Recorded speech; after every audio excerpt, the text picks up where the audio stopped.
Coucou tout le monde, je vous l'avais promis et du coup, comme je vous avais expliqué, c'est pas du live, mais c'est quand même la captation de la rencontre avec Pierre-Adrien qui a eu, là, au moment où je filme cette intro, c'était hier soir.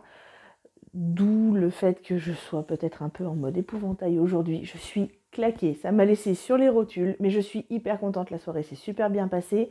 Là, je vais vous balancer la captation de la rencontre et bien entendu, je vous fais un petit débrief dans la foulée de ce qui s'est passé, de ce qu'on s'est dit, de comment j'ai géré le truc, ou pas, justement. Voilà, je vous fais un petit compte-rendu très rapide, je pense dans la foulée, hein, dans le week-end, parce qu'il faut débriefer rapidement, je pense, à chaud. Et puis parce que ça doit aussi sortir dans le journal local. C'est pour ça. Donc voilà, sans plus attendre, à la suite de cette magnifique intro, la captation de la soirée avec Pierre-Adrien.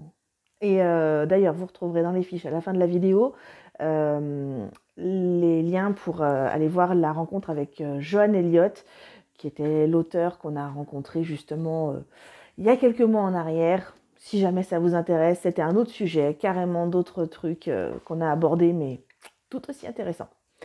Ciao, ciao. Pierre-Adrien, merci d'être venu. Merci pour cette soirée. Je perds déjà mes moyens, c'est génial. Non, stress. Merci d'être venu, hein, à tous. Je pense que vous avez tous vu un petit peu ces derniers temps, c'était dans le cadre des rencontres avec la Fondation Fascine. Merci pour tout, merci pour cette superbe opportunité. Pierre-Adrien est actuellement en résidence à Brison-Saint-Innocent et dans le cadre des rencontres, on s'était un petit peu toutes concertées quand même avant et c'était unanime. On avait demandé est-ce que ce soit lui qui puisse venir à la bibliothèque nous parler de son livre, son dernier roman, Que reviennent ceux qui sont loin. Je pense que vous l'avez tous beaucoup vu, il a beaucoup tourné à la bibliothèque. Pour ceux qui n'ont pas encore eu la chance de le lire, n'hésitez pas. Il est toujours dispo. Son autre roman aussi est à la bibliothèque, Les bons garçons. Je fais de la pub.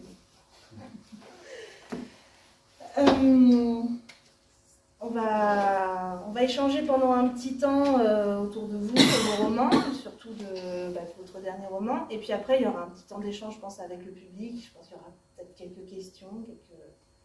Oui, bien sûr. Voilà. Ça ne vous gêne pas? Non, je suis là. Ça marche. Déjà, on va parler de vous. Vous êtes un jeune auteur. Ça a beaucoup plu, je vous dis, à l'équipe. Hein.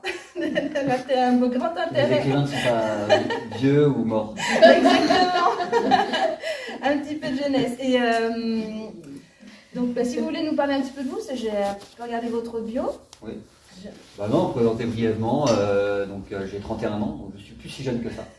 Le cap de la trentaine a été difficile à franchir. Non, je plaisante, mais déjà, même en littérature, j'ai écrit mon premier livre, j'avais 23 ans, qui s'appelait La piste Pasolini, qui était un itinéraire en Italie sur les traces d'un grand réalisateur, poète, écrivain, polémiste, Pasolini, un peu une grande figure italienne. Et j'avais un peu, je pense que quand on est jeune, on aime bien, quand on est jeune, on a besoin un peu de figures tutélaires, de maître à penser. Pasolini en était un parce qu'il avait déjà par sa poésie qui me touchait beaucoup, puis parce qu'il il répondait un peu aux interrogations d'un jeune de 20 ans, côté révolté, côté manière assez prophétique, parce que il est mort assassiné en 75 et il avait une manière assez prophétique d'annoncer beaucoup de choses qu'on vit aujourd'hui, la société de consommation, l'individu, le drame écologique, plein de choses. Et ça me parlait beaucoup. Et donc j'avais fait un peu ce voyage sur ces traces, un côté un peu fétichiste, parce qu'en fait, en allant sur les traces d'un écrivain assassiné il y a 40 ans, on trouve plus grand chose. Mais quand même, j'avais rencontré et ça m'avait donné la matière pour mon premier livre. J'insiste sur le premier livre parce que c'est quand même celui j'aime beaucoup citer une phrase de l'écrivain Bernard Franck qui disait: le premier livre est celui d'un homme, le deuxième celui d'un écrivain. Et c'est un peu ça, le premier livre a quelque chose de... On met tout, on arrive en littérature avec beaucoup beaucoup de candeur, beaucoup d'innocence. Et après, le deuxième livre, on est déjà plus attendu par la critique, par les lecteurs, et on a déjà plus d'exigences envers soi-même. C'est sans doute le plus dur à écrire. Et je l'ai écrit assez peu de temps après, Les âmes simples, en 2017. Et bon, voilà, après j'ai compris que vraiment c'était mon truc. Et j'ai eu la chance que ça se passe assez bien. Donc en fait, mais au départ, j'ai une formation universitaire d'histoire et de journaliste. En fait, mon grand rêve, c'était d'être journaliste. Et puis bon, j'ai vécu un peu les chamboulements de ce métier. Vous l'avez été, je crois, j'avais vu. Alors je le suis encore un peu. Enfin, je préfère dire que je suis quelqu'un qui écrit dans un journal que journaliste, parce que j'ai pas toutes les qualités qu'il faut pour être journaliste, la qualité de précision. Enfin, ce que j'aime justement dans la littérature, c'est qu'elle est le domaine de elle est cette frontière entre l'imagination et la réalité, qu'elle est aussi le lieu de tout ce qu'on ne dit pas. Et de fait, je me sens plus écrivain en fait. J'aime pas qu'on tout raconter, j'aime pas le côté, et quand on m'envoie sur des terrains dans la presse, donc principalement c'est pour le journal L'Équipe, donc la presse sportive, c'est pour, les rédacteurs en chef savent que ça va être pour un peu plus de récits, de grands récits que d'informations pures et simples. Mais en effet, sinon, en fait, depuis 6 ans, je suis chroniqueur à L'Équipe, au magazine, donc du samedi. Donc, c'est-à-dire que j'envoie une chronique régulière, où je parle de la pluie et du beau temps. C'est la chronique, c'est un exercice assez sympa, l'exercice de l'édito pour prendre le sport comme prétexte pour parler d'autre chose, en fait. C'est assez agréable, voilà. Et puis voilà, c'est tout. Enfin, après, voilà, donc j'ai écrit Les âmes simples. Après, j'ai écrit un livre avec un bon copain d'enfance qui s'appelle Philibert Hume, qui était là, qui s'appelle Le Tour de la France par 2 enfants d'aujourd'hui. Donc on a repris un manuel scolaire, je ne sais pas si ça dit quelque chose à certains, donc ce manuel de lecture courante qui était de la Troisième République, un truc assez emblématique qu'ont lu des millions d'enfants à l'école, et où 2 orphelins faisaient un tour de France, partaient de leur Alsace natale et faisaient un tour de France, et on apprenait un peu la France, sa géographie, son histoire. On a un peu singé le truc en faisant ça entre copains et en racontant la France d'aujourd'hui, donc la France des zones commerciales aussi, de l'autoroute, mais aussi des métiers de l'artisanat. Enfin, on a vraiment un peu découvert comme ça. On est parti plusieurs semaines sur la route. Et ça, c'était sympa, c'était marrant. Voilà. Après, j'ai écrit Les Bons Garçons, qui est une sorte de, là pour le coup, un peu un polar. Enfin, polar, oui et non, parce que je ne suis pas un écrivain de polar, il n'y a pas forcément les mêmes ressorts dramatiques du polar, mais une histoire, un fait divers italien des années 70. Et puis voilà, j'ai aussi écrit un guide de bistrot, enfin, pas mal de choses. Et le dernier, Que reviennent ceux qui sont loin, donc, qui est sorti l'été dernier. Effectivement, oui, quand vous dites ça s'est plutôt bien passé, oui, ça s'est bien passé, il faut le dire. En 2016, vous avez eu le prix des 2 Magots pour La Piste Pasolini. Ouais. Déjà, pour un premier roman, c'est déjà bien, il faut le dire, pour le souligner. Le prix Roger Nimier aussi, pour Des âmes simples. Oui. C'est un 2e roman, c'est bien. Et puis, donc là, pour Que reviennent ceux qui sont là, vous avez aussi eu le prix Jean-René Huguenot. Oui, les prix. Après, les prix, c'est une reconnaissance quand même. C'est une reconnaissance, quand on est jeune, en plus qu'on débute, c'est aussi, souvent, faut pas se cacher, c'est aussi des prix, c'est souvent doté, donc ça on a un peu d'argent, c'est comme une petite bourse, il faut prendre ça aussi comme ça, et ça permet de voir un peu, de voir un peu plus à plus ou moins long terme, et puis ça fait, évidemment, ça donne une certaine... Enfin, ce qui est assez agréable, c'est aussi qu'on se dit, les prix sont, normalement, les jurys, les prix, ce sont des gens qui lisent beaucoup, qui voient passer beaucoup de livres. Donc s'il sélectionne le vôtre, c'est qu'il a peut-être il s'est passé quelque chose. Donc c'est assez chouette. Après, je me méfie aussi des prix quand ça vire à la petite course de petits chevaux où les écrivains sont totalement un peu les otages d'une course entre éditeurs et que c'est jamais, c'est pas forcément les meilleurs livres qui gagnent les prix, on le sait bien. Donc mais en tout cas, j'étais content de les avoir jeunes et surtout, c'est sympa de voir son nom dans des palmarès où il y a des grandes plumes, c'est assez grisant. Mais en fait pas, on en revient, c'est pas grand chose. Moi j'avais une première question, parce que comme vous le disiez, vous êtes venu quand même un petit peu du journalisme. Ouais. Comment vous en êtes arrivé du coup à un petit peu ce basculement côté roman, justement, côté écriture, plutôt que simple journalisme, comme vous dites, avec du fait Paradoxalement, alors j'ai fait des études de journalisme, mais en fait j'ai écrit mon premier livre à la fac. En fait, j'ai jamais vraiment été, comment dire, j'ai commencé à travailler dans la presse après avoir écrit des livres en fait. C'est ça qui est assez marrant. Donc j'ai fait un peu le trajet inverse, c'est quand ils ont su qu'à l'équipe qu'il y avait un écrivain qui aimait bien le sport, qu'ils ont fait appel, ils cherchaient de nouvelles plumes. Donc c'est un peu l'effet inverse. Mais pour répondre quand même à la question, c'est un peu ce que j'ai dit tout à l'heure, quoi. C'est-à-dire que j'aime l'écrit, j'aime écrire, j'aime être seul face à quelque chose et m'y mettre. J'aime les digressions en fait aussi beaucoup. Donc en fait, ça permet la littérature, encore une fois, permet ça aussi par rapport au journalisme, qu'elle ait lieu de la digression, du dérapage, ça me plaît bien. Et puis ensuite, il y a quand même je dirais que tous mes livres sont quand même très très empreints, enfin sont à la lisière du récit vécu, du roman. En fait, la frontière est très tenue, et je pense que en fait, de toute façon, la matrice de tous mes livres, c'est la réalité. C'est le réel qui m'intéresse. Donc écrire le réel, écrire la vie, et je pense que c'est un peu ça. Je dirais que la plupart de mes romans, je ne tire pas de mon immense imagination. Je trouve qu'il y a ce qu'on disait tout à l'heure, la fiction dépasse le plus souvent, la réalité dépasse le plus souvent la fiction, et j'ai besoin clairement de m'imprégner des lieux, des gens pour écrire mes livres. Donc faut toujours se méfier de ce qu'on dit à un écrivain, parce que ça tombe jamais dans l'oreille d'un sourd. Et en fait, il y a plein, il y a des personnages de mes livres, des choses même que j'ai en moi, et j'ai toujours un petit carnet. C'est des choses que j'entends dans le train, c'est des choses que je vois comme ça. Donc c'est assez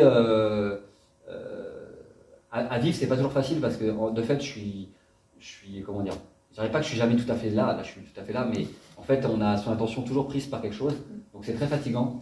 Et c'est un peu comme un chien, qui est là comme ça tout le temps. Donc il y a un peu un côté comme ça. C'est vrai que c'est très désagréable parfois pour les gens, pour mes proches. Je sais pas, quand on est le restaurant. Moi j'adore le restaurant, mais le restaurant, faut pas me demander trop de discussions profondes, parce qu'au restaurant, en fait, je vais être là, vous voyez, je vais écouter la discussion à côté en fait. Je vais être très accaparé par ce qui m'entoure. Et donc vraiment c'est ça. Et en fait, il y a tellement de choses quand vous parlez aux gens, des petites bribes, mais je sais pas, dans la queue, la vie quoi, dans la queue d'une boulangerie, en voiture, des bribes de conversation, des choses qui sont tellement formidables quoi. Des discussions, on peut pas inventer ça en fait, on peut pas les inventer. Il y a des discussions, moi j'aime bien tout ça, j'aime beaucoup les cafés, les bars, j'aime beaucoup la conversation, j'ai peur que ça disparaisse justement. Je pense que c'est important qu'on papote, et parce qu'en fait on dit des choses qui sont géniales quoi. Et donc je pense que moi voilà, tout ce que j'arrive à puiser, tout ce qui est raconté dans mon dernier livre, c'est des bribes, c'est des choses prises sur une plage, des discussions de plage, des discussions dans des repas, c'est des petites choses comme ça, et qu'on vient mettre dans un livre quoi. Donc après le roman, qu'est-ce qui fait que c'est un roman? C'est qu'on prend ça et puis on le développe, et puis on le met à un endroit où c'était pas, et puis on fait parler dans la bouche d'un autre personnage. Enfin, le roman, c'est quand on commence à s'arranger avec la réalité en fait. Donc c'est là que je suis plus un journaliste. C'est quand je commence un peu à.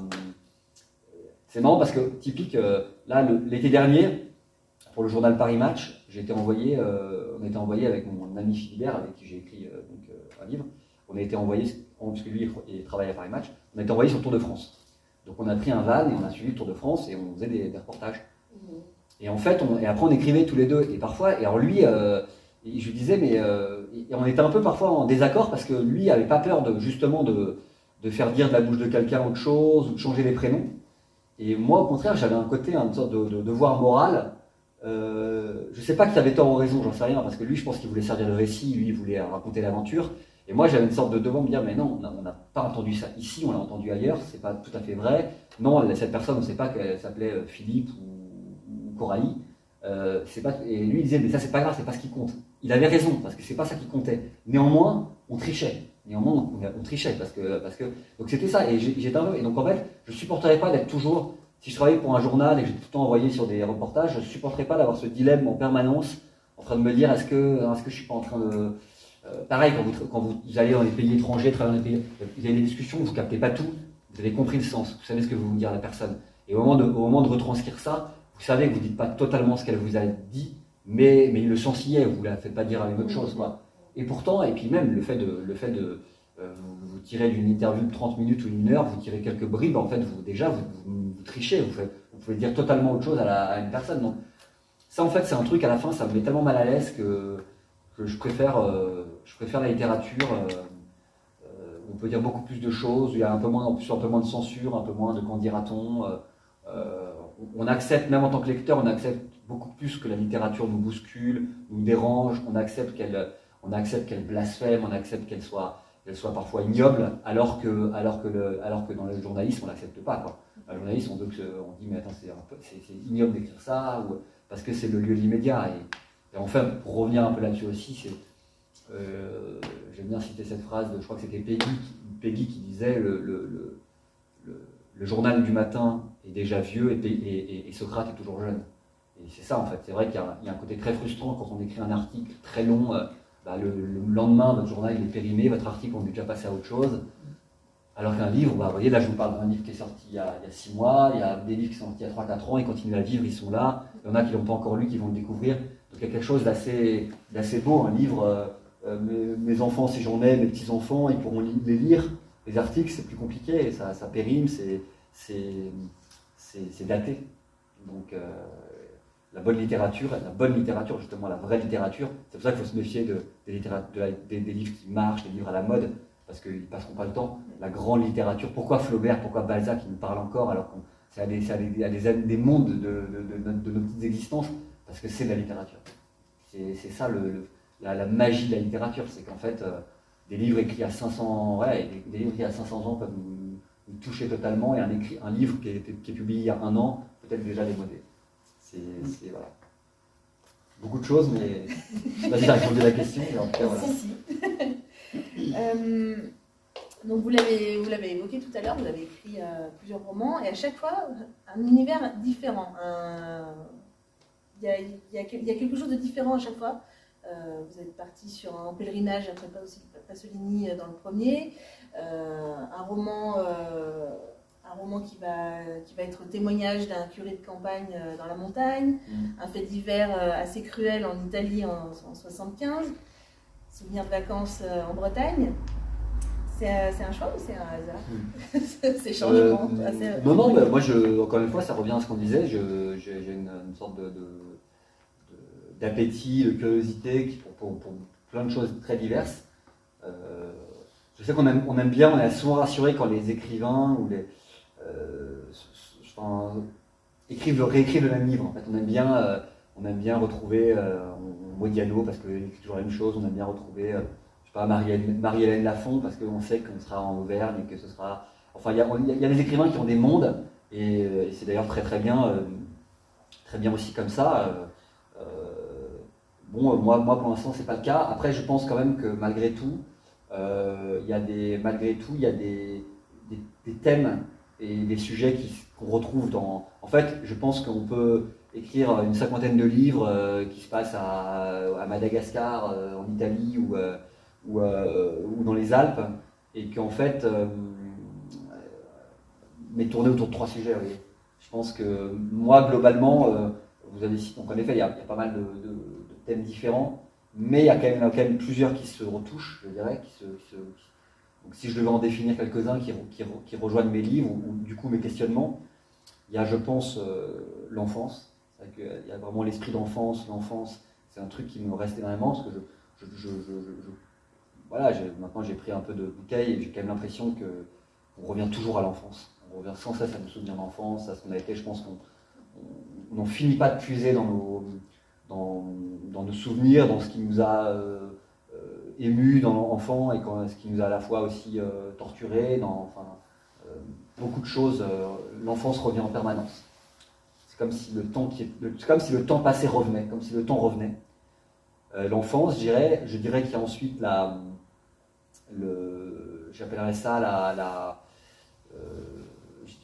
je pourrais dire Dieu ou la foi ou la quête spirituelle, mais en vrai je dirais c'est un peu voilà, pourquoi on est au monde, est-ce qu'il y a une vie après la mort, enfin, c'est des interrogations très spirituelles, quoi, vraiment de se dire donc ça englobe pas mal de choses, ça enveloppe une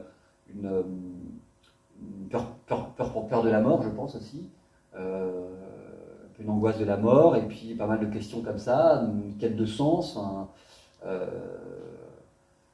voilà, il y a ça, je pense. Et une troisième chose, je dirais la vie quotidienne, au contraire, les toutes petites choses de la vie, les petits riens qui font la vie et qui font sa poésie, en fait. Donc, si on prend le dernier livre, c'est les petits riens qui font nos vacances d'été, qui font que c'est un moment de bonheur et à la fois un moment de paix incroyable et en même temps un moment aussi grave, parce que c'est la vie même. Donc, par exemple, je sais pas, et comment raconter la poésie, moi je sais pas comment expliquer ça, hein, mais comment une serviette de bain qui pend sur un sèche-linge est beau en soi. Comment ça évoque l'été, comment ça évoque des vacances, comment plein de petites choses, voilà, je sais pas, un chat qui se fait sa toilette, hein, toutes ces petites choses qui nous rappellent à la vie et qui rejoignent peut-être l'angoisse de mort, qui est de dire en fait tout ça est tellement beau, tout ça est tellement formidable que je veux pas que ça s'arrête. Voilà, donc un peu de ça. Donc de fait, tous ces sujets-là peuvent se retrouver dans des livres qui sont très différents, qui abordent des thèmes différents, à des époques différentes, etc. Voilà. C'est génial parce que ça va juste faire la liaison après avec ce qu'on va dire. Est-ce que juste pour ceux qui n'ont pas encore eu la chance de lire votre superbe roman Que reviennent ceux qui sont loin, vous pouvez nous faire un petit pitch sur... Oui. Donc le résumé, il est tout... il ne va pas vous enthousiasmer. Hein. Si je vais faire très très court, je dirais que c'est l'histoire d'un jeune homme qui revient chez lui, dans sa maison de vacances, après plusieurs années, et qui se souvient. Voilà, je dirais que c'est ça. Et qui se souvient et qui renoue avec les siens. C'est un livre sur le retour, un livre sur l'enfance, parce qu'il se prend d'amitié avec un enfant qui évidemment lui rappelle l'enfant qu'il était. Et ce, sur un mois d'août, qui est, je l'ai écrit au début du livre, un peu selon moi, le mois qui ressemble le plus à la vie. Parce qu'il s'y passe beaucoup de choses en accéléré, parce que c'est le mois qui nous rattache à l'enfance aussi, parce que quand il commence le mois d'août, on a l'impression qu'il finira jamais, et puis quand il finit, on se dit ça y est, c'est déjà terminé. Donc il y a un peu... concentré de vie. Un concentré de vie, exactement. Donc voilà, c'est un peu ça le texte. Le titre un peu... j'avais un peu peur du titre parce que on n'est pas loin du titre de mauvais film français à rallonge, vous voyez, mais en fait je voulais quelque chose, en fait il est pas mal parce qu'en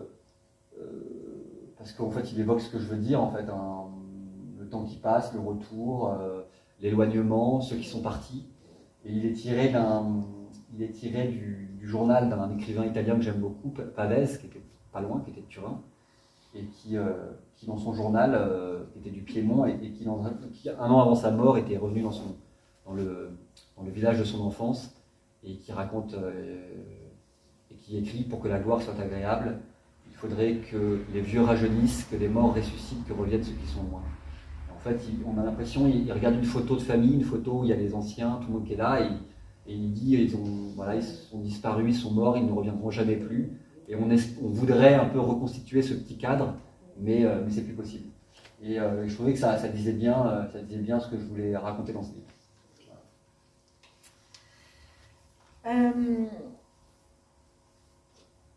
On va du coup enchaîner avec votre roman, justement, on va en parler un petit peu.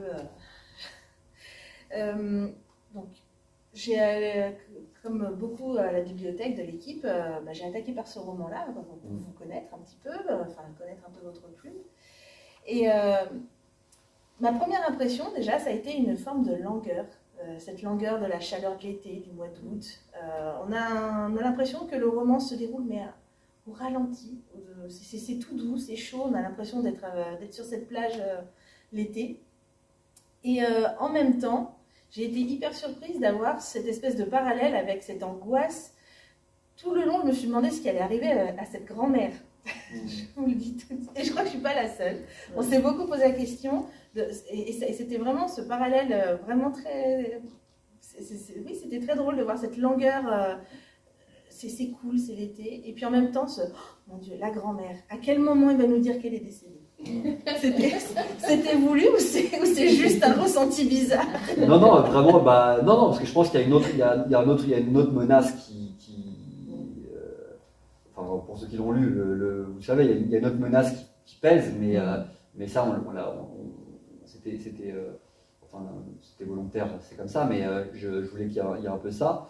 Mais sur la grand-mère, non, parce que moi, justement, j'ai l'impression qu'elle va jamais mourir, la grand-mère, elle est là, elle est très très vieille, puis elle est là, c'est juste qu'elle est justement, en fait, c'est exactement ce que vous avez dit, c'est les vacances, c'est déjà un moment où tout s'arrête un peu, et où en fait, dans une maison, dans ce moment assez unique, où on est en une sorte de grande auberge espagnole des générations, il y a les enfants qui courent, il y a les parents, les jeunes parents, il y a les plus vieux, il y a la grand-mère et tout. On est un peu au temps des plus faibles, on est au temps au rythme de la grand-mère et au rythme des enfants, et donc c'est ceux qui vont moins vite. Et donc c'est ça aussi qui fait que c'est lent, les repas s'éternisent, tout est plus, on s'arrête un peu, ça fait du bien, et puis il y a les heures des enfants, l'heure du bain, le repas très tôt, ils sont en pyjama, on a l'impression qu'il fait totalement jour, ils sont déjà allés se coucher, on ne comprend pas. Mais c'est ça l'été, et puis en même temps ils jouent plus longtemps, moi j'ai tous ces souvenirs-là, et la grand-mère, elle est un personnage fondamental du livre, parce qu'elle est celle par qui tout arrive, elle est la raison de notre vie, et en fait elle est là sans être là, c'est-à-dire qu'en fait, je parle vraiment d'une grand-mère très très très très âgée, elle a plus de 90 ans, et en fait le monde commence à lui échapper, en fait elle n'est plus tout à fait du monde qui l'entoure. Ses petits-enfants, ses arrière-petits-enfants, elle ne retient plus les prénoms, donc elle les appelle tous ses petits chats, ses petits chats. Et en fait, elle a du mal à parler, donc elle est un peu confinée dans ce silence. Son monde se rétrécit parce qu'elle ne peut plus faire grand-chose. Je raconte un peu ce truc assez effrayant, un âge où on voudrait parcourir le monde, où à 30 ans, on se dit on ne dit jamais adieu dans sa vie, on dit qu'on va retourner quelque part, on dit que les gens vont les revoir. Et là, elle, c'est l'inverse. Il y a même des pièces dans sa maison où elle ne peut plus aller, des rues dans sa ville, la rue voisine où elle ne va jamais. Et moi ça nous rappelle tous à notre propre fin. Et en fait, c'est toujours ça, c'est quand elle sort l'album photo familial que tout revient. Tout revient, elle connaît tous les noms des gens, elle se rappelle tous les oncle Gilbert, tante Jeanne, machin, et en fait elle appartient plus à ce monde en noir et blanc qu'au monde qui l'entoure. Donc en fait elle est importante, la grand-mère, bien sûr. Et de fait elle est là, et on se dit en fait il y a aussi cette urgence, c'est le sujet du livre en fait, c'est pourquoi je reviens après tant d'années dans cette maison de vacances. C'est parce que je sais qu'en fait, ces étés-là, avec les miens, avec des visages qui sont encore là, ils ne sont pas éternels.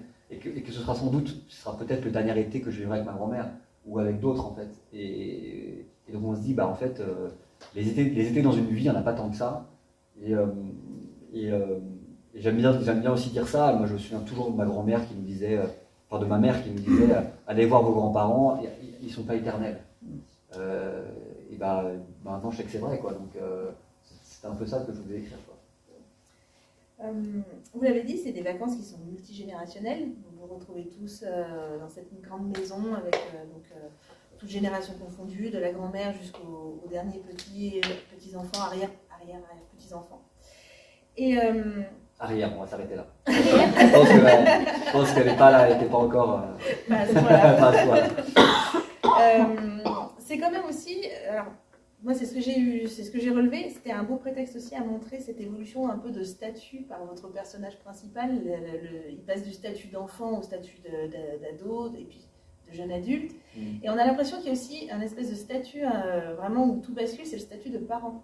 Ouais. Je vais citer un petit peu ce que dit votre personnage. À un moment donné, il dit « Je suis un père sans enfant ».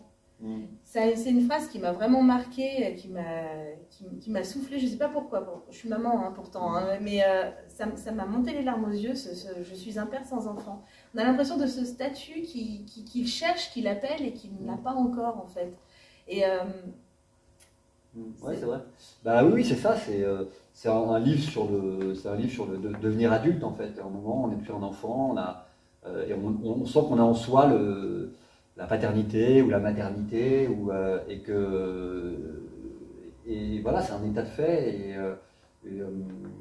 et comme surtout en fait, on a le besoin de transmettre désormais, quoi. C'est-à-dire qu'en fait, notre joie n'est plus seulement la nôtre, c'est celle d'un enfant en fait. Enfin, je pense qu'il y a un moment, on est arrivé où, sans dire qu'on est revenu de tout, que plus rien nous anime, c'est pas ça mais qu'en fait, il n'y a rien de plus beau que de donner de la joie à un enfant. En fait, c'est ça et de vivre des moments de bonheur par les yeux d'une petite fille ou d'un petit garçon. Enfin, moi, je trouve que c'est quand on prend conscience de ça, en fait, quand on délaisse un peu son égoïsme, ces petites choses, voilà, pour un être un peu plus faible, pour sa fragilité, et qu'en fait, on se rend compte que cette fragilité-là, elle a énormément à nous apporter. Parce que c'est ça, en fait, c'est l'enfance, c'est pas... en fait, c'est cette espèce de force incroyable qui peut éradier d'un être faible, en fait. La force des faibles, en fait. C'est un peu ça, c'est de se dire, en fait, c'est incroyable comment... Tu sais, parfois, les enfants, ils sont... Je sais pas, les enfants, quand ils sont malades, quelque chose, on se dit, en fait, qu'ils sont super forts, quoi. D'ailleurs, j'ai remarqué que... il y a plein de choses qu'on faisait enfant, même à une époque, parce qu'aujourd'hui, on veut beaucoup protéger les enfants, mais... à l'époque, enfin, on disait, ah, vous faisiez ça. À un moment, je fais tout un truc sur le jeter de doudou. Et je vois les gens qui m'ont dit, mais c'est hyper cruel, quoi, de cette séparation du doudou un peu rituel. Mais quand je l'ai fait, en fait, ça me paraît presque plus violent aujourd'hui que je suis adulte. Si on me demandait de le faire aujourd'hui, je pourrais pas le faire. Mais quand je l'ai fait enfant, en fait, ça me paraissait, voilà, c'était un truc, on le faisait, et puis c'était réglé. Et puis, comment dire, comme si, en fait, les enfants sont super forts. En fait. Ils sont super forts. Parfois, on vous change d'école comme ça, vous devez tout à refaire, des nouveaux copains et tout machin, vous le faites. Enfin, vous vous reconstruisez, enfin, c'est incroyable. Même le deuil vécu par les enfants. Parfois, quand les enfants sont touchés par un deuil, en fait, ils sont parfois super forts. Ils vous aident tellement, terriblement. Donc voilà, je pense que c'est un peu le sujet de ce livre aussi. Oui, puis en plus on voit ce déclic en fait dans votre personnage, ce trentenaire qui revient. Il nous explique quand même qu'au début, s'il n'est pas revenu en vacances dans cette maison depuis quelques temps, quelques années, il y avait un peu ce ras-le-bol, le tonton un peu lourdingue, le cousin qui braille dans tous les sens.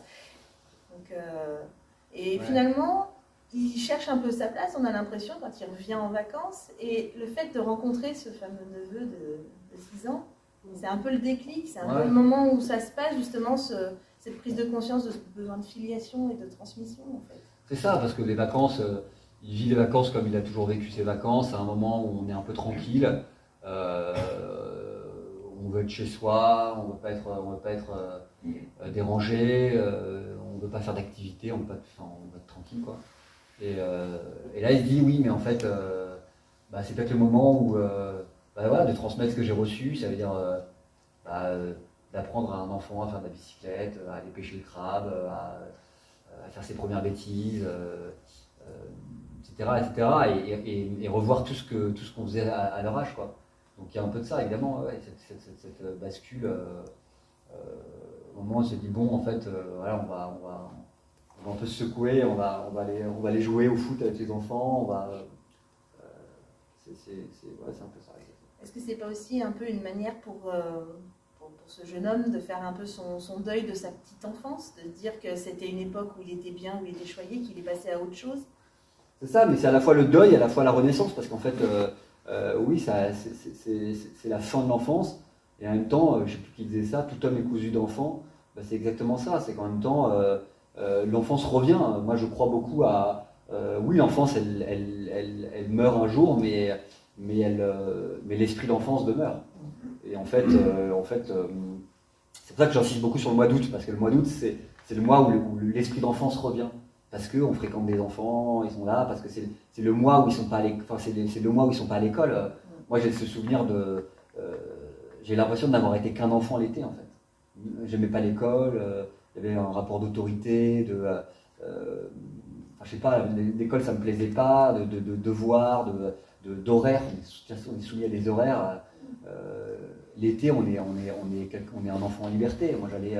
Là encore une fois, c'est un livre aussi sur une famille heureuse. Hein, c'est pas le cas de toutes les familles. On sent que c'est une famille qui s'aime. On sent que c'est une famille aussi assez nombreuse. Il y a beaucoup de cousins, de cousines, etc.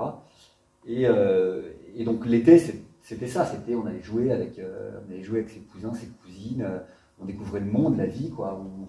On grandissait, on faisait des choses interdites, mais on n'avait pas les parents sur le dos. Donc c'est ça. Et moi j'observe ça comme en effet, c'est l'oncle qui regarde avec un regard malicieux les bêtises des enfants, qui les envie un petit peu. Et pareil, quand on assiste sur le port à la première bière des ados, ça nous fait marrer parce qu'on se revoit à leur âge, les moments un peu de drague, etc.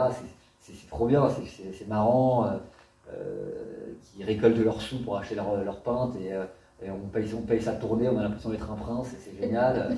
Enfin, je sais pas, c'est plein de petits moments parce qu'en fait on se revoit à cet âge-là et je pense que c'est pour ça qu'en fait, peu importe l'âge, on peut ne pas perdre cet esprit d'enfance, qui est cette capacité d'émerveillement, qui est cette capacité de parfois à perdre un peu sa méfiance, à reprendre un peu d'innocence,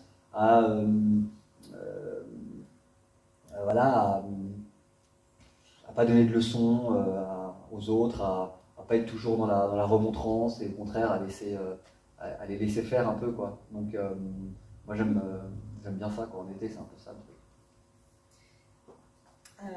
J'évoquais un peu aussi donc, dans ces différents statuts successifs, un peu dans les multigénérationnels, le tonton lourdingue. J'ai l'impression que votre personnage, non seulement il a donc un regard doucereux sur son enfance et sur cette passation qu'il fait avec son neveu, mais aussi il a un regard qui est peut-être un petit peu plus tolérant, un petit peu plus bienveillant envers ces générations qui avaient après lui, qu'il avait un petit peu fui par le passé. Il comprend peut-être un petit peu mieux le fameux tonton lourdingue, la tata un peu silencieuse. Ouais. Oui, c'est vrai. Non, mais surtout, il y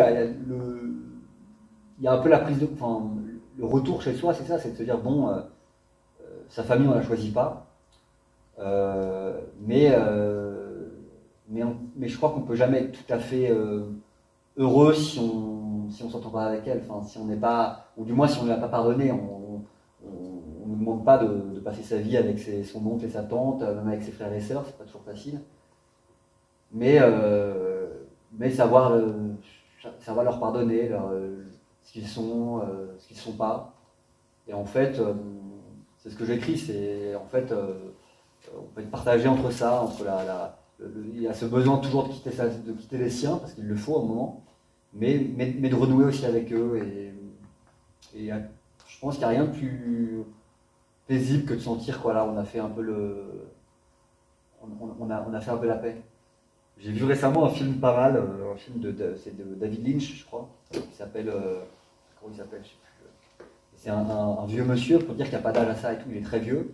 Il a je sais pas, il a 80 piges, vous imaginez un peu la banlieue à l'américaine, il est là sur sa tondeuse en train de tondre sa pelouse. Son frère habite à 500 km dans l'Ohio, je sais pas quoi. Et en fait, il apprend que son frère a une attaque, un truc comme ça. Enfin, il sent que son frère, il est pas loin de mourir. Et ils sont brouillés, quoi. Et en fait, il se dit, bah, alors qu'il n'a pas de permis de conduire, rien du tout, il dit, je vais parcourir les 500 km jusqu'à mon frère avec ma tondeuse pour lui dire, en fait, pour lui dire que je l'aime, quoi, en fait. Enfin, en fait, juste le fait d'aller le voir avec ma tondeuse, pour lui dire que, enfin pour nous avec lui. Et en fait, c'est très beau, donc il arrive comme ça, et il y arrive après moult péripéties évidemment. Et en fait, quand il arrive devant son frère qui sort avec ses béquilles, le frère le regarde, et en fait, il le regarde, il y a la tondeuse, et il dit, t'es venu jusqu'ici avec ça? Et l'autre il dit oui, et en fait, ils n'ont rien à dire de plus. Le fait qu'il soit venu en tondeuse jusqu'à lui, ça veut dire tout en fait. Et c'est ça qui est très beau. En fait, on n'a pas besoin de dire plus, il y a juste un geste, il y a juste quelque chose. Et parfois dans la vie, c'est ça, c'est juste un petit geste, une petite chose, savoir un peu aller au-delà de la rancœur, au-delà du... en fait, savoir un peu mettre son ego de côté et dire, bon voilà,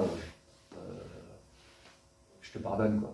Mais moi, je crois beaucoup à ça, et ça ne veut pas dire qu'on va aller fêter, on va aller boire des bières ensemble tous les jours, mais c'est un roman vraiment un peu ça, sur la réconciliation avec la famille, on va dire. En fait, c'est accepter les autres, et puis accepter la réalité des autres, en fait. Parce qu'en fait, on a chacun notre propre réalité, on n'a pas celle des autres, on a chacun son propre temps, on n'a pas le temps des autres, et en fait, on vit, on cohabite comme ça, quoi. Mais c'est la vie en société. C'est super optimiste et c'est super beau. Alors du coup, je vais, sans spoiler la fin, mais en attendant, ça s'oppose vachement à la fin c'est à peu près unanime, qui nous a toutes fait pleurer quand même. Ouais. C'était volontaire, vous vouliez faire pleurer les Non, non, je suis pas là. Non, je suis pas là pour faire pleurer dans les chaumières, mais j'ai remarqué que c'est ce que je voulais expliquer, enfin, c'est ce que je voulais... déjà, vous l'aurez compris, c'est un livre assez autobiographique. Donc cette fin n'est pas là par hasard, je veux dire, c'est pas gratuit de se dire tiens, je vais faire ça et tout. Je la dis pas pour les gens qui n'ont pas lu le livre, même si on l'a peut-être tous lu, mais... et ensuite, parce que je trouve que l'été, de fait, au mois d'août, en fait, c'est le mois de cette légèreté dont on parlait, mais aussi de certaine gravité. L'été, c'est en été que... En été, il y a un peu deux...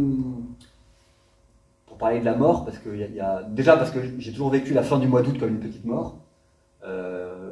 Je connaissais ce que j'ai écrit à la fin du livre, il n'y a rien de plus brutal que de refermer la maison de vacances et de lui dire adieu et de retourner à la ville. C'était un truc, un déchirement, puis on parlait de la rentrée scolaire, il y a quelque chose d'une petite mort, quoi, et puis de se dire, et puis quand on est enfant et qu'on vous dit, bah de toute façon c'est l'année prochaine que tu retournes, enfin c'est un moment, l'année prochaine c'est une éternité, quoi. Et en fait, l'été, globalement, il y a des gens qui meurent. Soit meurent des personnes âgées qui sont toutes seules, souvent. Soit il y a des jeunes qui meurent. Il y a beaucoup de jeunes qui meurent en été, parce que l'été, on meurt en voiture, des accidents, parce qu'on fait la fête, parce qu'on n'est plus, on est plus tête en l'air, parce qu'on prend plus de risques, et donc c'est quelque chose qui est arrivé pas mal dans ma vie, d'avoir des mauvaises nouvelles en été, à la fin du mois d'août. Ça m'est arrivé plusieurs fois, ou au début de l'été d'ailleurs. Et donc je trouvais que cette espèce que la mort faisait partie de l'été, en fait, aussi. De cet moment d'insouciance, et tout d'un coup, l'impression que la maison de vacances, elle est un lieu où le protégé du monde, totalement protégé du monde. Et en fait, c'est pas le cas. En fait, même la mort, même le peut frapper, vous voyez. Donc c'était comme ces images, je ne sais pas si vous vous souvenez de ces images typiques photo Paris Match, où on voyait des gens, je ne sais plus où c'était, en Espagne ou en Italie, en vacances sur la plage, qui voyaient arriver un canot de migrants. On est là sur la plage, peinard, et là on voit arriver en fait la misère du monde. Et qu'est-ce qu'on fait, en fait? Qu'est-ce qu'on fait? On fait quoi? C'est quoi? Il y a une espèce de décalage énorme. C'est un peu ça, quoi, une sorte de décalage entre une innocence, ces jours d'été où tout se confond, qui se ressemblent tous, et tout d'un coup l'irruption d'une violence énorme, inouïe, au milieu de tout ça. Donc faut juste y être prêt. Voilà. Donc j'imagine que dans le livre, il y a un moment, il y a une... après, il y a des gens qui n'ont pas trop senti ça dans le livre, qui avait en fait une montée quand même un peu dramatique. Et beaucoup de gens l'ont relu, en fait, au moment, il y a des indices qui font comprendre qu'il va se passer quelque chose, quoi. Puis en fait tout se passe parce que ce mois d'août, c'est encore une fois, moi je trouve qu'il y a un vrai basculement au 15 août. Le 15 août, c'est le moment qu'on attend, c'est le moment qu'on attend, c'est le moment de fête, il y a souvent des fêtes de village le 15 août, il y a quelque chose, je sais pas, l'été, souvent on attend quelque chose, on ne sait pas quoi ce qu'on attend, Et puis en fait, après le 15 août, les gens commencent à partir travailler, les amis de vacances repartent, et puis déjà la lumière décline, hein, ça y est, on n'est plus dans les jours, les jours se raccourcissent, on entre un peu dans l'automne déjà en fait. Ça se précipite plus vers la fin. Ouais, ça y est, on sent que il y a déjà une lumière d'automne, hein, à la fin du mois d'août, il y a déjà une lumière un peu plus orangée, un peu plus, voilà, on met, surtout moi dans la Bretagne, dans cette Bretagne très lointaine, le soir on met un chandail, on met un gilet, et voilà, on sent que ça y est, on sent qu'il y a les premières averses qui annoncent l'automne, que les flaques résistent, et donc ça y est, quoi, que ce sera bientôt la fin, quoi. Et du coup, ça remet encore plus en avant ce message, justement, ce message de profiter, justement, cette peur de la mort, et cette fin me met vraiment en avant, profiter tant que... Profiter et à la fois être prêt. Je pense c'est un peu ça, parce qu'il y a profiter de la vie, évidemment, là, mais il y a aussi, évidemment, jouir de tout, etc., sans doute, mais il y a aussi être prêt, parce que le malheur peut frapper à tout moment. Mais justement, il y a aussi la métaphore, c'est pour ça que j'aime beaucoup la plage, parce que la plage, donc, notamment dans cette Bretagne où il y a des marées incroyables, enfin, vraiment la mer nous abandonne totalement et on a l'impression qu'elle ne reviendra plus. Mais de fait, quand on vient se passer une après-midi, qu'on est à basse mer et qu'on met sa serviette, on a l'impression que la mer, elle remontera jamais. Et en fait, arrive un moment où elle est à nos pieds. Et en fait, et s'est étalé une après-midi un peu, vous savez, c'est comme dans les tableaux d'Edouard Hooper, avec des personnages au loin, des gens qui sont sur la grève, ils paraissent à la fois loin, à la fois proches. Il y a ces enfants qui font des pâtés de sable. Il y a des jeunes qui jouent au volley. Enfin, il y a pas mal de petites choses. On a l'impression que ce temps se dilate et puis tout d'un coup, en fait, ça s'accélère. Il y a la marée qui monte, le temps qui change. Et en fait, la mer est déjà là. Et c'est un peu une métaphore de la vie, quoi. C'est que je pense que la vie s'accélère. La vie s'accélère, c'est comme ça. Et donc, c'est pas triste, c'est la vie, quoi. C'est comme ça. Et moi, je trouve qu'elle apporte. Et de fait, la maison de vacances, heureusement aussi qu'on la quitte, parce que c'est pour aussi mieux la retrouver. C'est pour. Enfin, je veux dire, en fait, on voudrait pas être tout le temps en vacances. Mais puis après, de toute façon, au moment où il n'y a plus personne, on va pas rester là. Enfin, mais voilà, la fin de l'été a quelque chose de mélancolique. On va faire un bref parallèle du coup avec un autre roman, avec Les Bons Garçons, si vous voulez bien, Oui. qu'on a la chance d'avoir à la bibliothèque également. Alors, ça a été le livre un petit peu, alors je dirais pas polémique, mais c'est celui qui a fait beaucoup parler à la bibliothèque. Vous traitez d'un sujet qui est quand même dur, on va le dire, dans ce roman. C'est un fait divers qui se passe dans les années 70 en Italie. Et j'ai même des lecteurs qui ont eu du mal à aller jusqu'à la fin, parce qu'effectivement, c'est un sujet qui est vraiment dur. Et alors, je vous le dis, hein, je ne vous le cache pas, je me suis accrochée, parce qu'effectivement, j'ai du mal avec ce genre d'histoire. Ça me met la chair de poule, tout simplement. Je suis moins confortable avec ce genre d'histoire. Et finalement, j'ai trouvé votre roman. Alors, je peux faire le parallèle avec le premier, que reviennent ceux qui sont loin. Cette langueur de l'été, ça se passe aussi l'été. Ouais. On a cette douceur, cette insouciance. On a des jeunes qui passent les vacances en Italie. Et après, on a un basculement, pareil, dans le roman, un moment où ça va faire clic. Et là, on va dire, il y a quelque chose qui va très mal finir dans cette histoire. Oui, c'est l'histoire d'un... On s'est inspiré d'un fait divers, donc forcément c'est quelque chose qui a beaucoup marqué l'Italie, puisque c'est pour plusieurs raisons, et pour vous la faire courte, même si c'est très dur de faire court sur ces histoires-là, c'est des bons garçons, donc des garçons qui viennent de milieux très très privilégiés, de Rome, des quartiers bourgeois, éduqués dans les meilleurs lycées privés, etc., qui en fait, on rencontre un peu par hasard des jeunes filles qui viennent d'un milieu populaire et qui vont en fait les kidnapper, les torturer, et voilà. Je raconte pas du tout ça, il n'y a pas de complaisance. Je suis pas, j'ai un moment, c'est ce que je disais tout à l'heure sur la littérature, à un moment, la porte se referme et ce qui se passe à l'intérieur, elle n'a pas besoin d'être décrit en fait. Mais on sent qu'en effet, il y a une tension dramatique, on sent ce qui va se passer.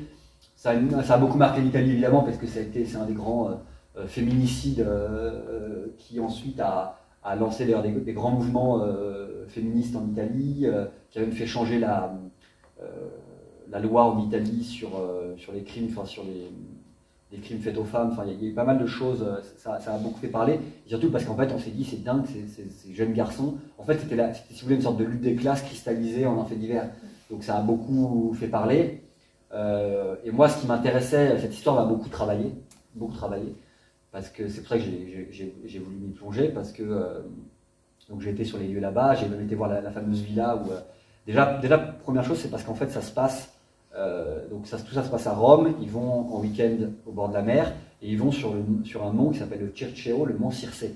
Et vous savez que c'est sur le mont Circé que les soldats d'Ulysse sont transformés en porc par la sorcière Circé.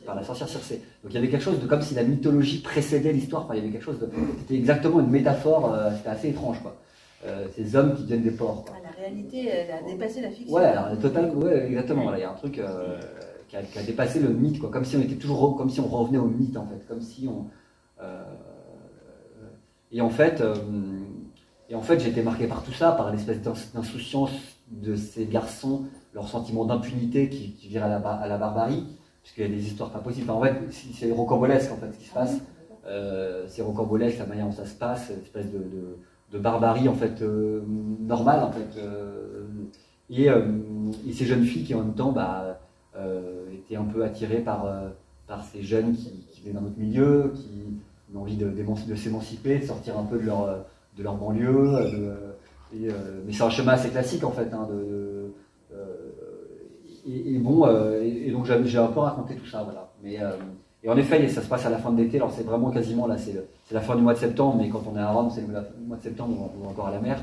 Et donc il y a un peu tout ça, cette espèce de fin d'été et de sorte En fait, ce qui m'a intéressé, c'est comment des gens qui n'auraient jamais dû se rencontrer finissent par se rencontrer.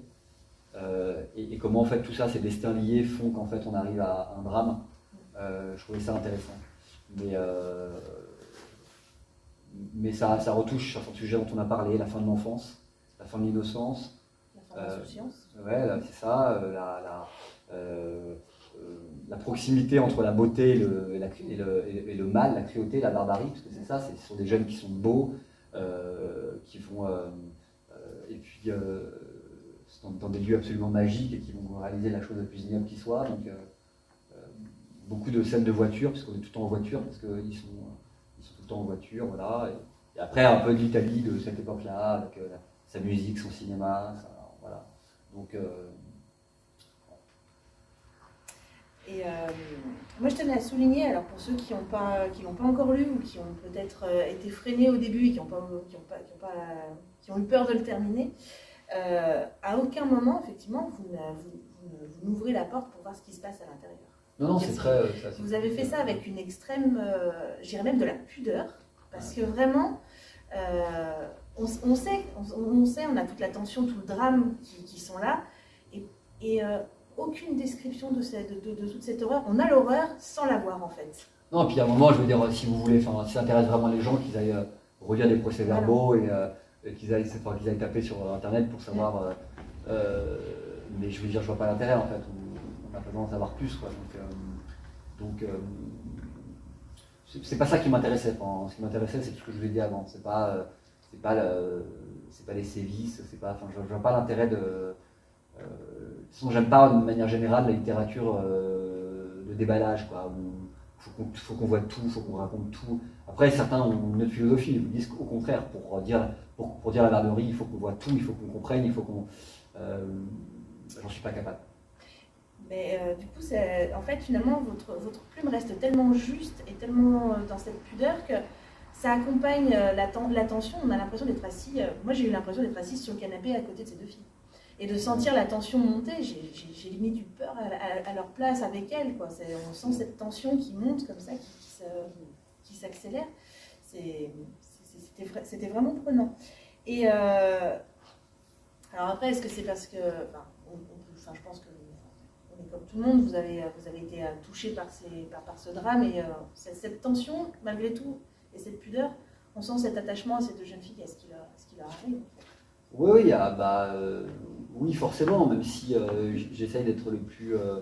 Enfin, j'en fais pas trop dans la sensiblerie, dans les choses comme ça, c'est pas l'objectif d'être mélo, parce qu'il n'y a pas besoin en fait, les faits à un moment parlent, mais en même temps, sans pouvoir une seule seconde me mettre à la place de ces victimes, on devine, en fait, je devinais tout ce qu'elle est... En fait, c'est comme si moi, j'étais moi-même attiré par ces jeunes garçons, en fait. Je voyais espèce de beaux garçons, j'imaginais leur beauté, tout ce qu'ils évoquent, les belles villas au bord de la mer, les belles voitures, et en fait, enfin voilà, une sorte de beauté empoisonnée. De beauté empoisonnée, exactement, c'est un très bon terme. C'est un peu de beauté empoisonnée qui en fait, donc voilà, c'est plutôt se méfier des bons garçons en fait. Et du coup, en même temps, ça remet encore plus l'accent sur justement cette froideur et ce détachement qu'ils ont finalement, parce qu'ils sont vraiment horribles, on pourrait les décrire comme des monstres, et ça ils sont complètement détachés. N'importe qui va se renseigner sur ce fait divers, va dire mais mon Dieu, quelle horreur, et eux ils sont complètement oui, non, mais en fait c'est le thème de l'impunité en fait. C'est l'impunité des puissants en fait, c'est juste ça. Ce qui m'intéressait, c'était un peu ça. Je pense que cette histoire pourrait, elle a déjà dû se passer à nouveau, mais pourrait très bien se passer aujourd'hui entre des gens qui ont le sentiment de pouvoir, de richesse, et qui ont l'impression que rien ne peut leur arriver en fait. C'est l'espèce de vulgarité, de suffisance, de mépris des ultra riches, sentiment que de toute façon, voilà,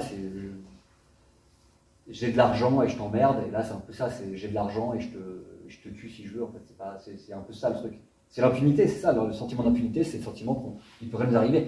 Et dans cette histoire-là précisément, il faut savoir que ces jeunes garçons ont été protégés par leur famille, il faut savoir que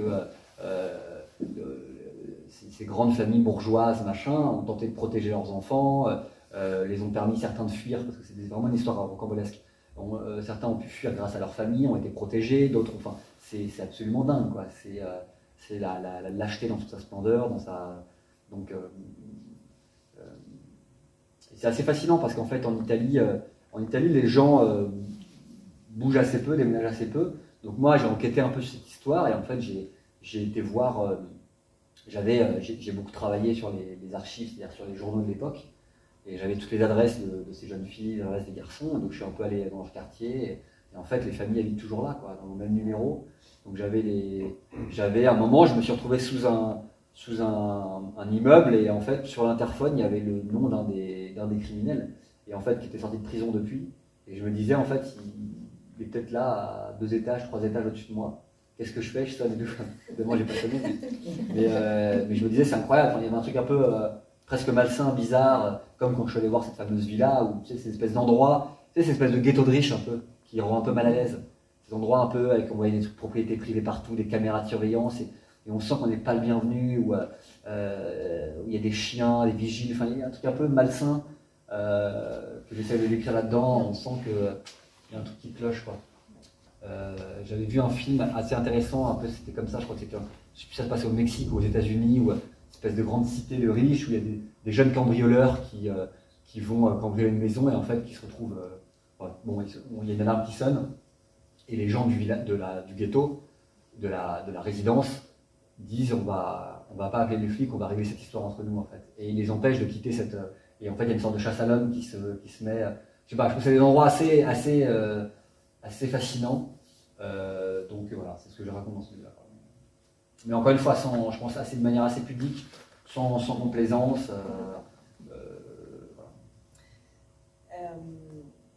Pour conclure un peu sur votre bibliographie, j'ai un petit peu voulu compléter, moi de mon côté, j'ai lu votre roman des âmes simples.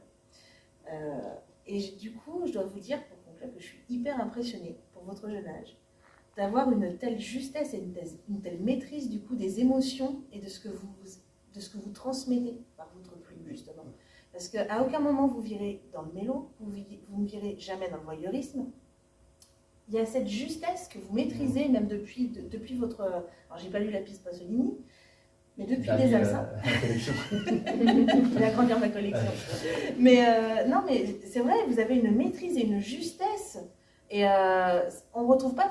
Il y a des auteurs peut-être plus aguerris, qui ont écrit énormément, qui sont plus âgés que vous, et qui ne maîtrisent pas cette justesse, justement, par rapport à vous.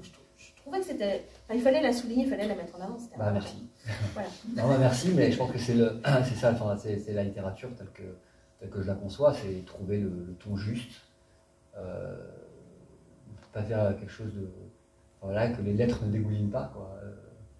Et puis moi, tout mon travail, c'est d'essayer en quelques mots de décrire une atmosphère, une ambiance, un sentiment, en fait. C'est réussir...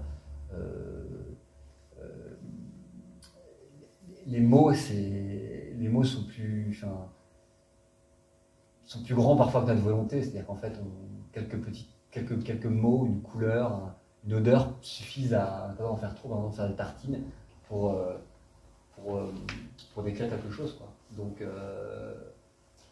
ça c'est un travail, mais encore une fois, ça on grandit un peu là, parce que je vais te parler des âmes simples. Les âmes simples, il y a quand même beaucoup plus de destruction. Enfin, on sent que c'est mon deuxième livre, il y a beaucoup plus de description, beaucoup plus de... j'en fais quand même plus que dans les derniers livres, où là, il y a une sorte de rétrécissement, d'essayer de dire vraiment le moins de choses possible.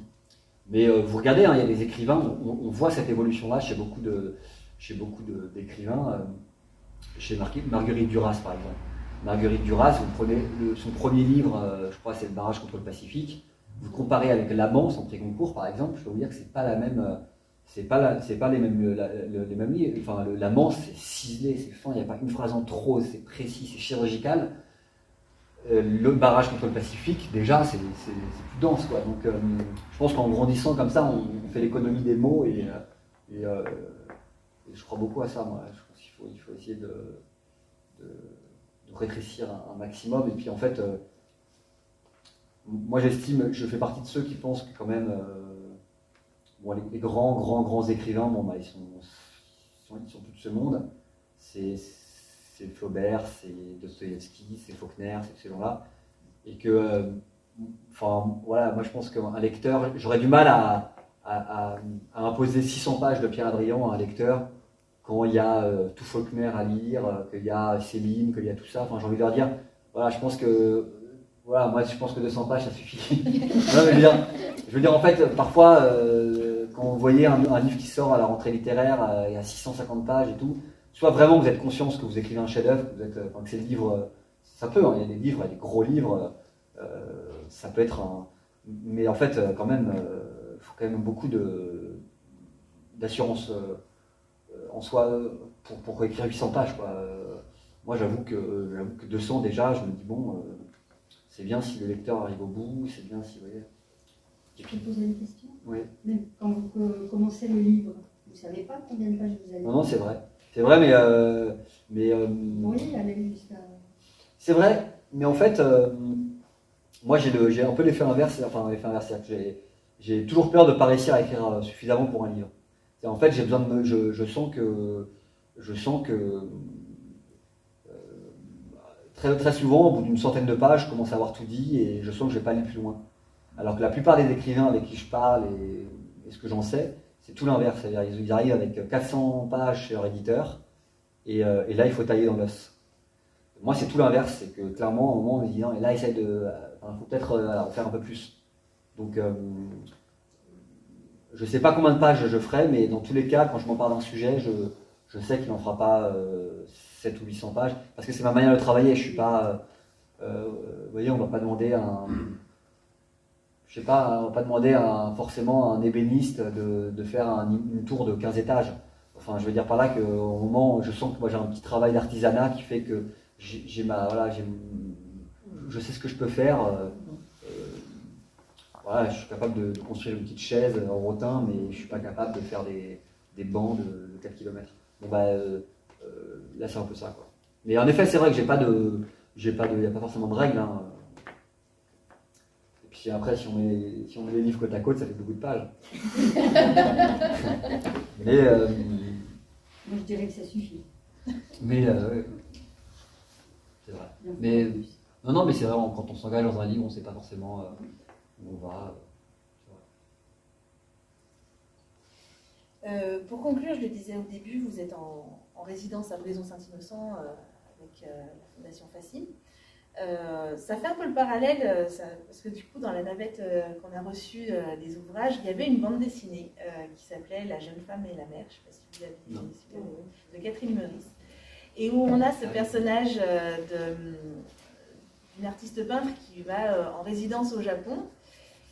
Dans l'idée, elle veut se concentrer pour avoir la justesse des paysages japonais et asiatiques dans sa peinture. Qu'est-ce que vous attendez et qu'est-ce que vous espérez de votre résidence à Brison-Saint-Innocent? Question piège. Pour conclure en beauté. Alors, résidence, ça fait toujours un peu peur comme moi, j'ai l'impression parfois que je suis en EHPAD. Ça serait moche à 31 ans. D'ailleurs, j'ai bientôt l'heure du dîner. Là. On a la soupe qui chauffe. Non, mais qu'est-ce que j'attends non, moi pour le coup, là, c'est un peu de tranquillité après des... C'est-à-dire, l'écriture aujourd'hui, on est beaucoup aussi parce que je fais maintenant, en fait, on fait beaucoup de rencontres et tout, donc là j'en ai quelques-unes évidemment, mais j'attends d'avoir un peu de temps pour écrire, pour travailler. Et on a un peu délesté de certains soucis matériels pour nous permettre de travailler. Donc j'attends ça et j'attends beaucoup parce que je suis un grand cycliste. Donc j'avoue que je suis dans un pays assez merveilleux, une région assez incroyable et j'ai déjà découvert des très belles routes. Et c'est un peu ce que j'attendais, c'est à la fois le confinement nécessaire à aller au travail et une sorte de quiétude pour aller rouler où les choses se dénient sur le vélo. Voyez. Et j'étais hier dans les Bauges, c'est vraiment très très beau, quoi. C'est un sentiment de solitude, de personne, un peu effrayant parfois aussi, parce qu'on est vraiment loin de tout, mais c'est vraiment très très beau. Donc je suis pas, moi je suis en résidence quelque part, je suis à Brison et je suis pas en résidence d'écriture à Sedan ou à Angoulême, ce qui veut dire que je vais bouger et je vais voir plein de choses aussi, quoi. Moi je travaille le matin et l'après-midi j'ai autre chose je vais sortir, quoi. Donc c'est la chance d'être en Savoie, c'est de pouvoir arpenter un pays que je connais pas, une région que je connais pas trop. Et donc j'attends ça, j'attends aussi la vie de plein air, pas simplement mais pour l'instant ça fait 2 semaines que je suis là et je travaille bien. C'est bon signe. Et donc voilà. Je sais pas si j'ai répondu à la question, mais Merci. Mais c'est un luxe assez énorme quand même de pouvoir avoir le temps de pouvoir venir, de pouvoir travailler. Et en plus, je ne suis pas familier des résidences d'écriture, c'est la deuxième que je fais dans ma longue carrière d'écrivain. Mais voilà, en tout cas la volonté de Lorraine et Jeanne qui sont là m'a beaucoup convaincu. Aussi le territoire, parce que je savais, j'ai un peu regardé, je savais qu'il y avait pour un cycliste et pour un amant de la nature que je suis, j'allais pouvoir me faire plaisir. Mais en plus, l'année prochaine, je retourne à Rome, je vais à la Villa Médicis, donc qui est quand même une résidence d'1 an, là, dans un endroit un peu... donc je me dis, bon, à un moment, je vais commencer à être un écrivain fonctionnaire, là, à être tout le temps en résidence, enfin, je reviens un peu à la réalité, quoi. Mais non, mais c'est une chance inouïe et à moi en fait, de rendre cette période féconde. Parce que je pense que une résidence, ça peut être dangereux quand vous arrivez, vous ne savez pas trop quoi faire. Là, j'ai un projet depuis longtemps que je veux mener à... Et en fait, j'avais cet objectif de résidence pour me dire, je m'y mets, et c'est le cas. Donc, voilà. Merci beaucoup. Je vous en prie, merci à vous. Je ne sais pas s'il y a des gens qui veulent en profiter pour vous poser des questions. Vous avez parlé de confinement. Comment vous l'avez vécu? Alors paradoxalement, quand le truc est arrivé, j'ai dit à tous mes copains, c'est bien, vous êtes chez vous, vous avez vos bons bouquins, vos trucs, bienvenue dans ma vie. Et en fait, c'est un peu le truc. Et en fait, comment dire, j'aime être chez moi pour travailler quand j'ai le choix de sortir. Moi, j'ai pas très bien vécu le confinement parce que, en fait, c'est pas le premier confinement, parce qu'il y avait quelque chose d'assez exceptionnel à ce moment. Enfin, c'était un moment assez étrange. Hein. Mais après, il y a eu à nouveau des couvre-feux, des choses. Là, je l'ai très mal vécu parce que je l'ai vraiment vécu comme une restriction aux libertés individuelles, comme un lieu un peu de la surveillance entre les uns et les autres, de la police un peu partout. J'ai très mal vécu ça et j'en ai fait une petite dépression, même, pour rien vous cacher. Ouais, j'ai été très malheureux. Enfin, ça a été un moment très, très compliqué. Ouais. Ça a été un moment. Enfin, quand ça se prolongeait, là, quand on voyait pas le départ, je devenais un peu, ouais, je devenais assez dingue. Parce que, en fait, moi, déjà, au moment où on m'a interdit de faire du vélo, c'est mon hygiène de vie, en fait. Si j'arrête de. Donc, c'est une sorte de maladie qui s'appelle la bigorexie, qui est que besoin d'effort, et qu'en fait, ça a créé des endorphines, des choses, et qu'en fait, si je fais plus ça, moi, je dors plus, je peux plus rien faire. Donc, en fait, du moment que on m'a dit que j'avais l'interdiction de faire du sport, bah, paradoxalement, je tombais malade, paradoxalement, j'arrivais plus à me concentrer sur rien, j'avais plus de tranquillité. Donc, je trouvais ça insensé, déjà, de nous empêcher de faire du sport. Bon, et puis à un moment, en fait, cette espèce de restriction, la restriction en permanence, l'espèce d'amende, comme une épée de Damoclès, ça m'énervait profondément. Après, la première expérience en tant que telle, qui n'avait pas duré aussi longtemps, c'était quelque chose d'assez important. Je crois que ça a permis à beaucoup de gens de faire le tri dans leur vie sur pas mal de petites choses. Je pense que ça a été bénéfique même pour la littérature. Certains ont dit on ne pourra plus jamais écrire quelque chose comme avant, quelque chose qui n'aura rien à voir avec le confinement. Bon, bah, au contraire, je pense que ça a été le moment de se dire au contraire, on a envie d'ouvrir des mondes. Mais non, le confinement, moi, ça a été une période assez étrange, quoi, bizarre. Vous n'en avez pas profité pour écrire? J'ai pas écrit une seule ligne du confinement. C'est paradoxal. Ouais, c'est très paradoxal. J'ai pas écrit une seule ligne du confinement, j'étais dans un état, mais j'ai beaucoup lu. Beaucoup lu, beaucoup regardé de films, enfin voilà. Mais j'ai pas du tout écrit. Enfin, j'écrivais de temps en temps des petites choses, mais non, rien du tout. J'aurais pu écrire un livre en un confinement et j'ai rien fait du tout. Mais ça revient à ce que je disais à l'instant. Au contraire, moi, ça m'a totalement bloqué. Vous avez retrouvé les gens autour de vous pareil qu'avant? Oui, franchement, ça va. Oui, ça a été.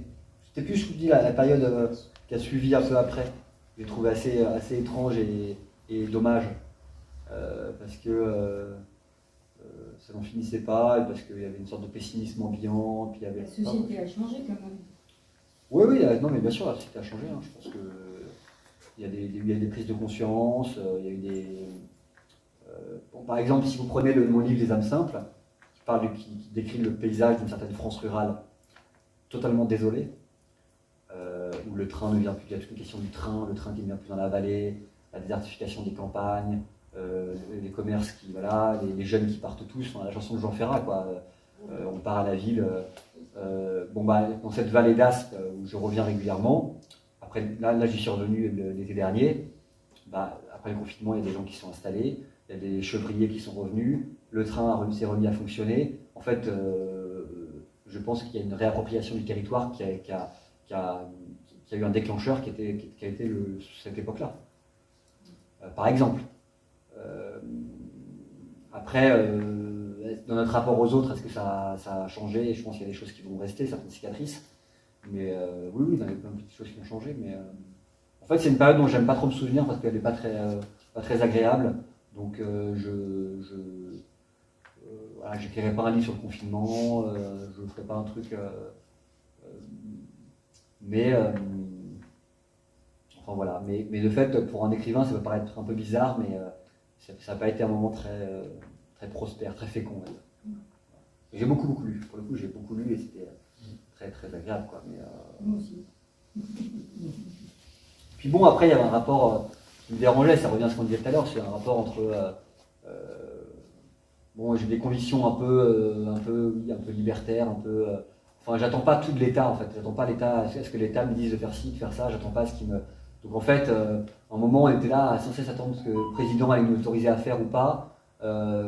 Et en fait, à un moment, je pense que ça revient un peu au débat qu'on a aujourd'hui sur le travail, la réforme des retraites et tout, c'est qu'en fait, parfois, je trouve que l'État, il a beaucoup trop donné, quoi. En fait, on aurait pu aussi se débrouiller un peu plus par soi-même, on aurait pu... alors moi, j'avais pas besoin qu'ils me disent que je dois me faire une circulaire pour faire gaffe.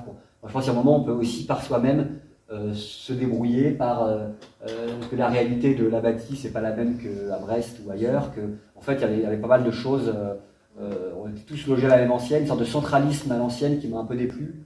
Et donc il faut un peu se méfier. Donc, et puis cette prise de conscience qu'en fait très très vite aussi, en fait on se laisse quand même domestiquer très rapidement par des instruments du pouvoir, hein, sans en faire trop.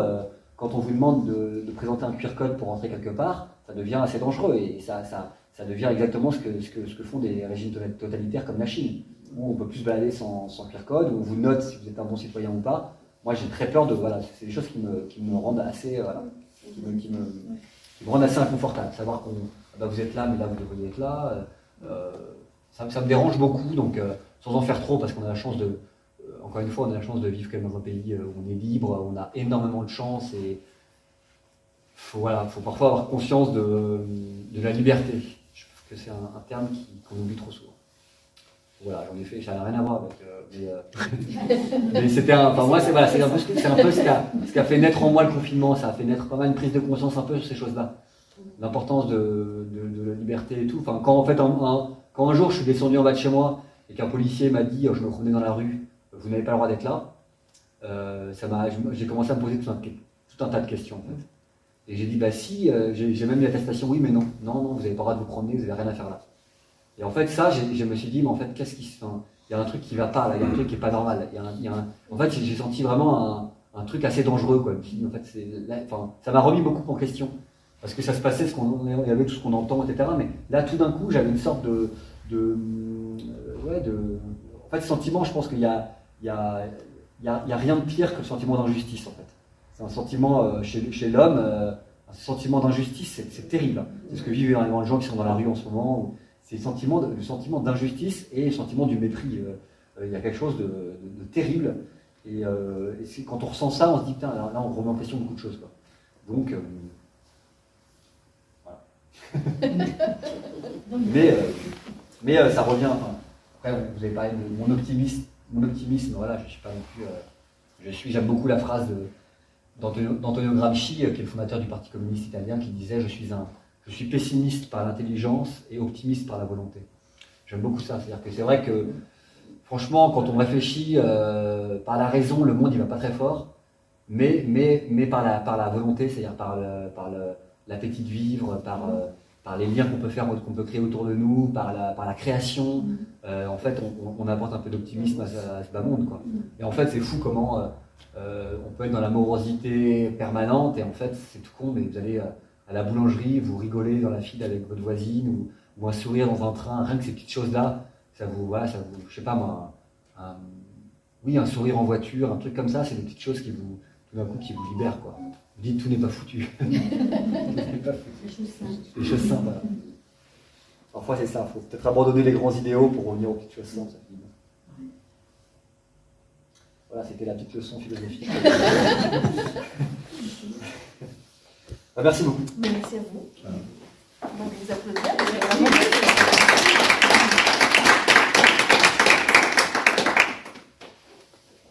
Et je suis là si vous voulez une petite signature.